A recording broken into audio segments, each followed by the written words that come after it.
Hi,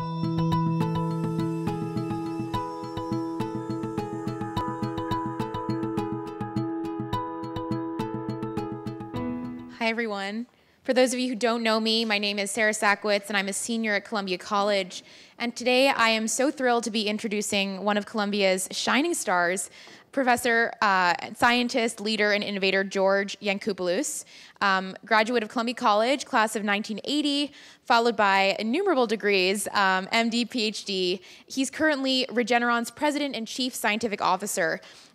Mr. Yancopoulos has led Regeneron alongside Len Schleifer, MD, PhD, since 1989. He has been driven by science his entire life.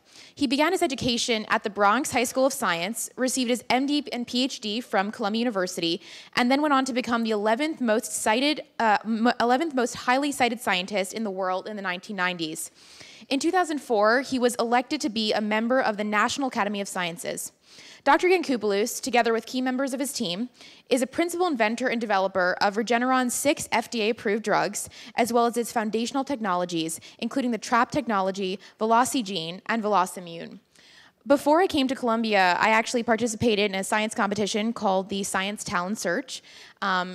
Dr. Yancopoulos and Regeneron, just a few years ago, came in as its lead sponsor. And I think something that I admire most about Dr. Yancopoulos is not just his brilliance as a scientist or his ability to lead efforts into developing drugs and treatments for new and dangerous diseases, but his efforts to support science education, and making science accessible to students at all levels, across all grades. He's not just leading the scientific community, but making it possible for other young scientists like myself and like many others to find their way and to find inroads into science as well. I know Columbia is incredibly proud to have him as an alum, but I think for the Columbia entrepreneurship community, he means a lot more than just an alum, because he truly represents what's next for many students. There are many students at Columbia who dream of getting an MD, many students who dream of developing the next generation of therapies, but I think it's the combination of those two things that really make him stand out.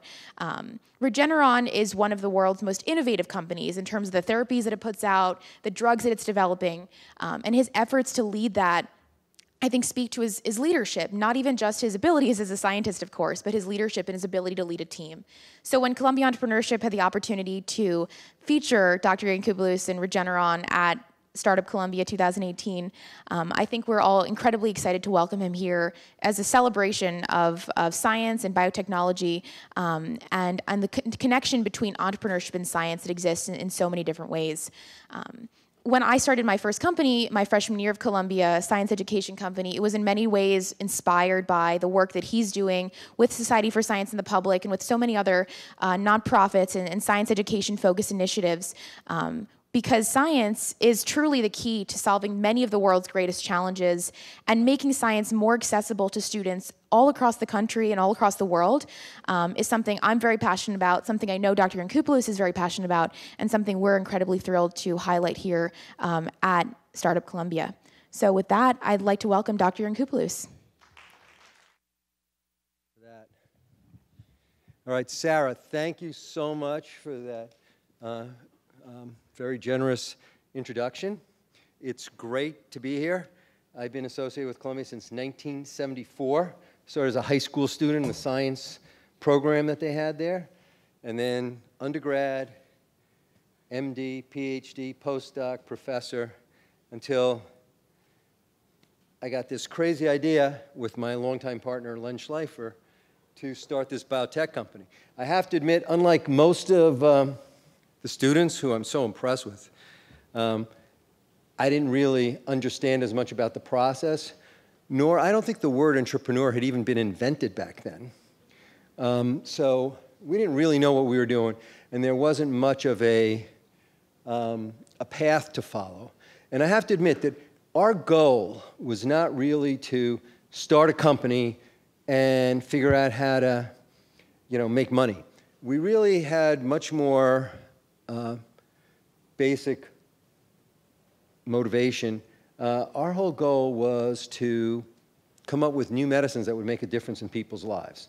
And so I have to start by telling you guys how challenging, and Sarah referred to this, but coming up with medicines for important diseases is quantifiably maybe the hardest thing that mankind tries to do. And I think so many of us don't appreciate or don't understand how hard it is. So I think I got to give you some of these numbers, especially in light of the fact that many of you may have seen just last week there was another new federal survey showing that obesity had climbed 10% in 10 years to 40%. So 40% of the US population is obese. A quarter to one-half of them will develop type 2 diabetes, which means they'll have a risk of going blind and needing kidney transplants, among other diseases. Obese population also is associated with all sorts of other diseases, most notably now new kinds of liver diseases. That's just obesity. In 20 years, there'll be 20 million Americans with Alzheimer's disease, not to even mention that heart disease is still the leading cause of death in the United States, not to mention cancer. Okay, and people talk about Obamacare or universal health care, and I have to tell you guys, it's a joke. It's just sticking our heads in the sand, because no country, I don't care how generous and what economic policies they try to put in place, no system can support that amount of disease without solutions. Right now, we have nothing for obesity. We have nothing for Alzheimer's disease. We have nothing for type 2 diabetes that really can reverse the process. And this is why we're trying to engage the best young minds of the next generation into these problems, because if we don't come up with solutions, forget universal health care, our economy is not going to be able to support anything. And that's where people got to be putting their focus, that, unless we change something substantially, unless we either change everybody's lifestyle, which I don't think is happening overnight, or we come up with new approaches and new medicines, the problem is not universal health care. The problem is too much disease right now without treatment. And why don't we have any treatments? People don't understand how hard it is to actually come up with new medicines for important diseases. So there's thousands of major academic centers worldwide, from Columbia, Harvard, Stanford, all over the world. Thousands of biotech companies, just in the United States, 5,000 to 10,000 biotech companies, okay? Millions of researchers in the healthcare space trying to come up with cures for diseases. Just the biopharma industry in the United States or worldwide spends more than $200 billion in R&D a year, okay? With all that, how many new medicines are approved every year by the FDA? 20 to 40 new medicines every year. And only about 10 of those are first in class, and most of those are for rare diseases. So it's very few important new medicines become approved every decade for the most important diseases, and we don't have anything. In fact, we don't have anything promising for things like Alzheimer's or obesity or anything like that. I mean, not even on the horizon. And I think that should be very sobering realization for everybody to realize. And part of the problem is that there's very few companies that have the ability to go all the way from an idea to an approved drug even once. The way the industry works is, one company bought an asset from Columbia, which it forgot about, and it didn't think it was worth anything, and miraculously that company went out of business but bought by somebody else, and eventually 20 years later, that drug randomly almost is found to have an activity and goes forward. There's not really been too many documented cases where companies have built the ability, or anybody's built the ability, to have an idea and come up with a new medicine. So what we wanted to do is we didn't want to go out there and make money or start a company and have an exit strategy and turn it over. Our whole goal was to build a different kind of company with the ability to go from an idea to an important new medicine over and over again. And the one thing that really, I think, distinguished us, and still does, unbelievably to me, I mean, we all know that DNA is the basis of life. We were the first biotech company, in fact, the only biotech company still to have bet it all on the power of genetics. First mouse genetics and then human genetics, and I'll tell you a little bit about what I mean by that. And after about 20 years, where a lot of people thought we weren't doing much, and I'll tell you we actually were doing quite a bit, the last 10 years have brought, by many measures, unprecedented success. We have more than 10 times the historic industry success rates coming out of our own labs. We have 6 FDA-approved medicines, many of them for important unmet diseases, as I'll tell you a few of those stories. We have dozens more in clinical trials. And the unusual thing that no other company can say, they all come from our own labs, in many cases with key collaborations with major academic centers like Columbia and Harvard and others. But they all involve our own foundational technologies. And it all was dependent on this human and mouse genetics that I'm going to tell you a little bit more what I mean by that. So after 30 years, we are the only major biopharma company that was started and still run by scientists. I think that's an argument that more companies should be started and run by scientists and not by business people. This is me and Len back in '89. It's me and Len today. I like to show these pictures because they clearly illustrate who's been carrying who on their back for 30 years. Len is really a great guy, and we had an incredible partnership, and we could not have done anything if we weren't really not only working together, but with now many of the people who've been with us for many years, who've really helped us all build the company together. As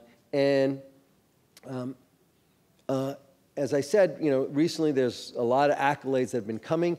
I think one of the things that I'm proudest about is over the last, since 2013, we've been named among the 10 most innovative companies in the world across all industries by Forbes, based on these technologies that I'm going to briefly tell you about.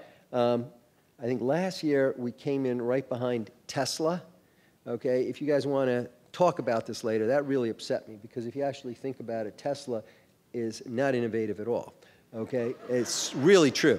But I'll be glad to discuss this at length. But for those of you guys who are laughing, it's all hype. You got to understand: are they really addressing some bottleneck? Are they providing some new required innovation that's going to make a difference in the world? And I think that's important, because what I hope to show you is that that's what we're all about. Really innovating in our space, getting around bottlenecks that nobody else could get around, to bring the hardest thing that mankind tries to bring to society, which is important new medicines that really make a difference in people's lives. And once again, just so you don't get the impression that it was easy, we didn't get our first drug approval for 20 years. We didn't become profitable for almost 25 years. Up until then, financial analysts used to mock us as the definitive examples of scientists not knowing how to run a business. As Len said, we then became an overnight success after 20 years of perceived failures. Okay? And now everybody says we're the greatest and we're the model, and we have the most productive and exciting pipeline. But I think it's what we spent doing in those 20 years which were the most important things. How we built this company and how we really revolutionized the drug discovery and development process. And like I said, it's by going back to basics, by going to the DNA, by betting it all on genetics. What does that mean? Okay, you've all seen the X-Men movie. That's all I'm talking about. Okay? Walking amongst us, there are X-men and women who are either protected from disease or susceptible to disease, okay? And so we started out by trying to identify these X mutants that walk amongst us and identify their genes. Then we had to develop a way to prove that we had done that, and also to model that we had done that. So we had to make X mice and X rats. That means that we had to figure out a rapid way to put the human mutations into mice, so we could prove that we had them, and then we could study them. And this incredible technology that we built at Regeneron called Velocigene, for those of you who follow CRISPR and all that, it's still decades ahead of CRISPR or anything else that anybody else is doing, that's allowing us to make these incredible animal models of X mice. Okay, then we also genetically humanized mice, so they had human immune systems, so they could serve as the source of human therapeutics, which really hadn't really been solved well by the world before. So think about it. We created a mouse. It was so human that when it would get sick, we could give it a disease, and we give a disease to 1,000 mice. If 999 mice died, that's fine, but if one mouse survived, it had come up with the human solution. We could clone that solution out and give it to humans. It would be fully human, a new kind of drug. Okay, and more recently, we've revolutionized human genetics. So how does this work? We've spent all this time inventing new technologies that the world had really never dreamed of before to do all this, I think, sort of science fiction type research. And the first thing that I want to refer to is this Velocigene technology that allows us to start with X-men and create X mice. So this is a story that started, believe it or not, at Columbia. Like I said, almost 30 years ago now. I had a friend, he was in the very early days of what they called were knockouts, the ability to take out a gene out of a mouse, which was unbelievable 30 years ago. A friend of mine was the first guy to do it, and so I brought him to Regeneron right from Columbia, and I had him help us build this new technology that we were dreaming about to take that capability to the next level. One of the ways we developed it to prove that we could take a gene from one species and put it into another species and have it take over that species was we took glowfish, we took out their gene, and we made glow mice. And that got a lot of attention. But really, for us, it was just proving that our technology could work. And it was actually based on some Nobel Prize-winning work of a Columbia professor, Martin Chalfie, who actually was the first person who was investigating this glow gene. But we were the first to do this. And we learned how to do whatever we wanted with mice in terms of putting in human mutations. So this is really how simple it is. There are rare X people walking amongst us. The guy on the left, old-time circus performer, feels no pain, could stick needles or hammer nails through his tongue because he felt no pain. Think about that. Genes that make you resistant to pain. The little kid on the right, 7 years old, look at those abs, okay? Turns out he has a gene that makes him super strong and muscular. So basically, we look for rare X people like this, and not only for these sort of phenotypes, but people. There are people, believe it or not, walking amongst us who are resistant to heart attacks. And most of the world, until recently, didn't know that, or resistant to allergies, or resistant to diabetes. So we take their genes, and we put them into mice. And you might be able to see that the mouse on the right, this is the gene from that boy, okay?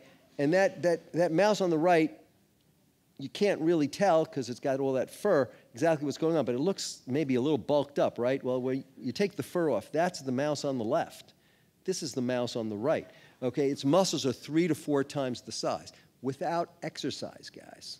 I mean, who wouldn't want to do this, okay? So this is the power of genetics. This is what we do. We find rare genes that really create X-Men phenotypes, either protective or susceptible in humans. We replicate them in mice, and that's the starting point for a drug for us. Okay, these are protective genes, genes that give you benefit, you know, being pain-free or being super strong, okay? Oh, by the way, and we already, using our other technologies, we developed drugs that mimic both of these protective genes, and both of these are in clinical trials, and they've already both demonstrated proof of concept. Okay, these are susceptibility alleles. This is a horrible genetic disease. If you've ever saw, you know, I didn't watch any of these superhero movies, I watched them all, but if you ever saw a movie called Unbreakable, you know, there was the guy who was unbreakable, and then there was like the evil, you know, Mr. Glass, who was totally breakable. Well, there's people who are resistant and have superpowers, but there's also people who are super susceptible, unfortunately. And these poor kids here, whenever they get a muscle injury or a bruise anywhere, see those bumps on that poor little girl's back? Those turn into bone. And eventually, as you can see by the skeleton on the right, their whole skeleton gets encased in a second layer of bone. And if you think about it, if you have bones on your joints, you can't move that joint. So essentially, they become paralyzed. But it's worse than being paralyzed because their ribs get stuck in position. They can't even inflate their ribs. You can't even inflate their ribs with a machine, with a respirator, because their ribs are just solid and they're just fixed bone. And it's a horrible thing, and this leads to horrible asphyxiation, death. So in the same way we take protective alleles and we create super mice that are super resistant to whatever we want, we also take these susceptibility alleles and we make mice that suffer from the same exact disease. So on the left, that's a normal mouse. See, that's the upper leg bone connected to the lower leg bone.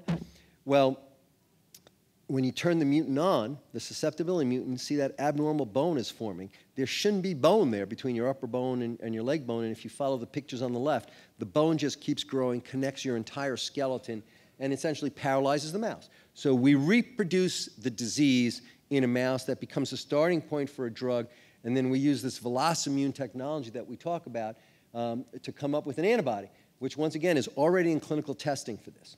So these are just a couple of recent examples of how we use these technologies that I'm telling you about to start with X men and women, to come up with the genes, the mutations, to create animal models that have the exact protective or susceptibility traits, and then come up with drugs to mimic the genetic protection or reverse the susceptibility. And these are some exciting future directions. And what I wanted to maybe move on to, I'm not going to get into the details of this, but maybe I'll give you just a couple examples of genes that are of stories of ours that have already led to FDA approvals, and in fact, in some cases, blockbusters already, that really show that this process really makes a difference and can make a difference for large numbers of people. And I want to first focus on, the first approval was our first approval in 2008. It was for a rare disease. I want to focus on the next one, which had to do with a phenomenal story where we once again went from human genes to an important drug for people in relatively, I mean, it took 10, 15 years, but in this business, that was actually pretty impressive, pretty direct. And in this particular case, basically, we started with these X-men who were protected from heart attacks. And basically, we modeled it in mice, and we created mice that were protected from heart attacks. And then we created a human antibody in one of these human mice that mimicked this protective mutation. We started testing it, and eventually, as we've just announced in the last month or so, we actually showed that we could actually reduce mortality due to cardiovascular disease.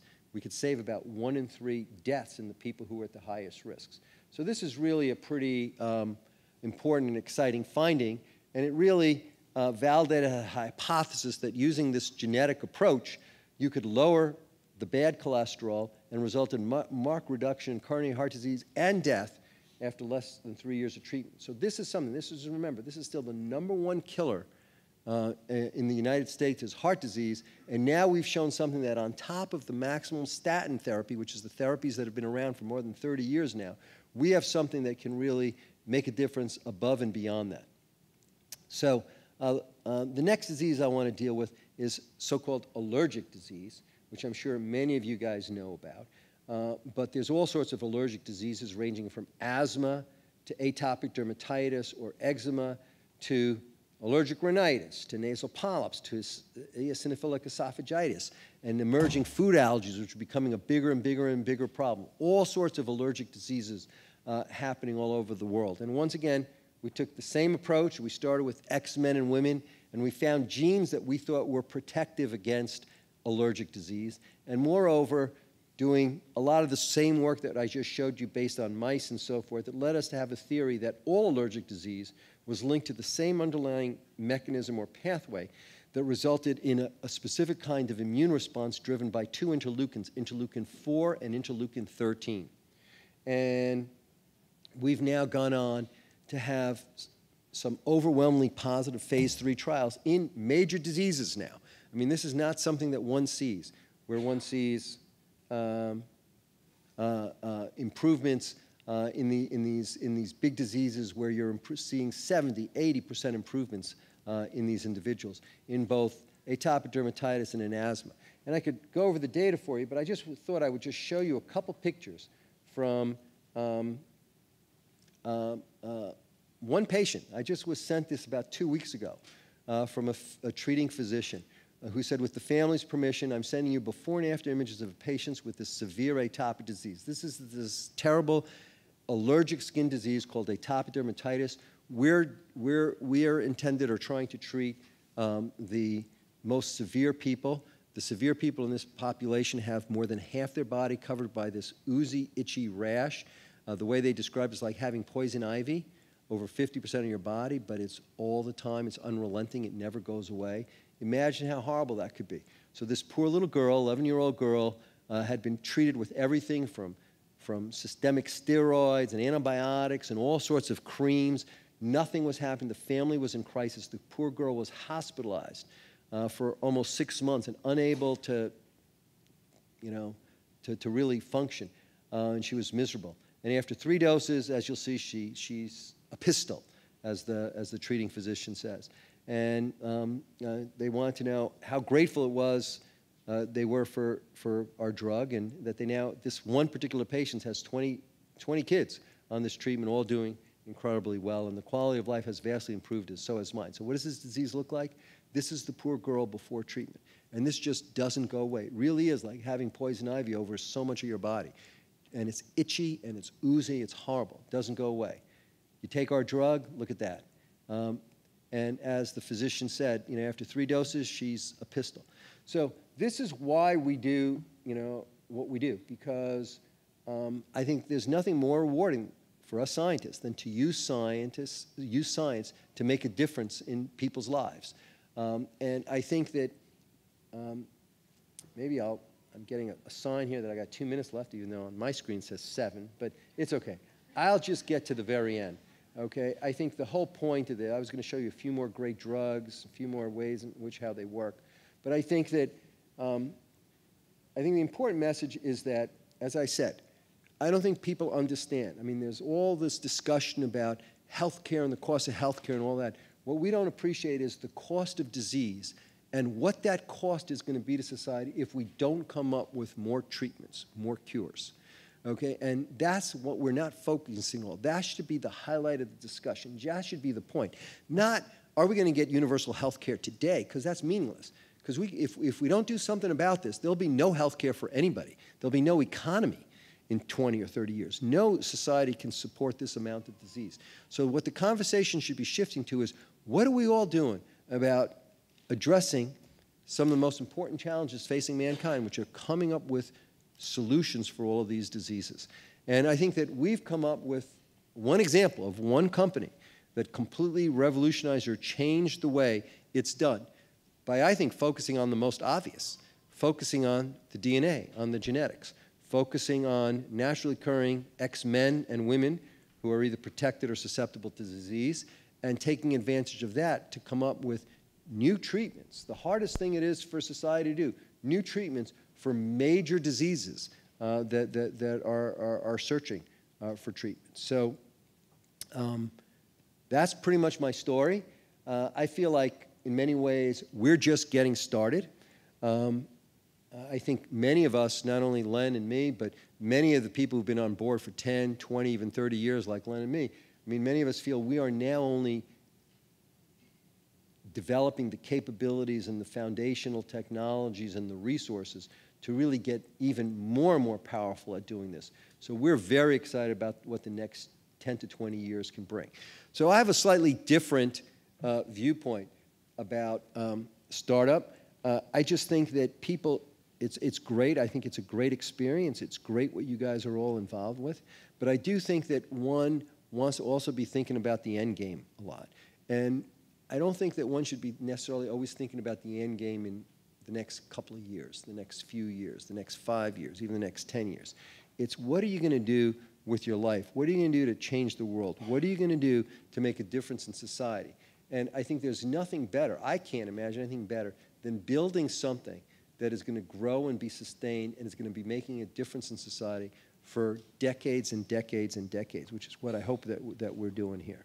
So I don't think it's about, I think the startup phase is important, but I don't think it's about the startup phase. It's, I think, about the sustainability and the continuing delivery of important value to society and to mankind. And when you've done that, then I think maybe you can feel like you've really, made a difference in the world. So with that, if we have time for questions, I'll be glad to take some.